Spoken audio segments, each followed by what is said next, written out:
প্রথমবারের মতন বিশ্বকাপে জায়গা করে নিয়ে এবারে বিলাসবহুল গাড়ি উপহার পেয়েছে উজবেকিস্তানের ফুটবলার সহ কোচিং স্টাফরা।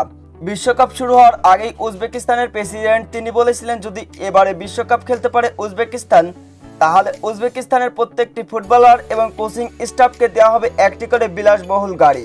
আরব আমিরাতের বিপক্ষে গোলশূন্য ড্র করে অবশ্য বাধা টপকিয়েছিলেন উজবেকিস্তান। এরপরে কাতারের বিপক্ষে আবার ৩-০ গোলে জয় নিয়ে একেবারে ২০২৬ বিশ্বকাপের জন্য কোয়ালিফাই করে উজবেকিস্তান। কাতারের বিপক্ষে ৩-০ গোলে জয়ের দিনে অবশ্য ম্যাচ শুরুর আগেই দলের কোচিং স্টাফ এবং খেলোয়াড়দের জন্য চীনের ভিওয়াইডি গাড়িগুলো অবশ্য ম্যাচের সাইড লাইনে সাজিয়ে রাখা হয়েছিল।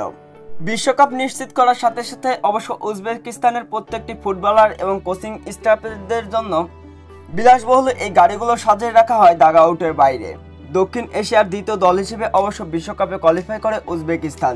10 ম্যাচে 21 পয়েন্ট নিয়ে অবশ্য দ্বিতীয় নম্বরে থাকে উজবেকিস্তান। অন্যদিকে 10 ম্যাচে 23 পয়েন্ট নিয়ে পয়েন্ট টেবিলের একেবারে শীর্ষস্থান থেকে বিশ্বকাপে কোয়ালিফাই করেছে ইরান।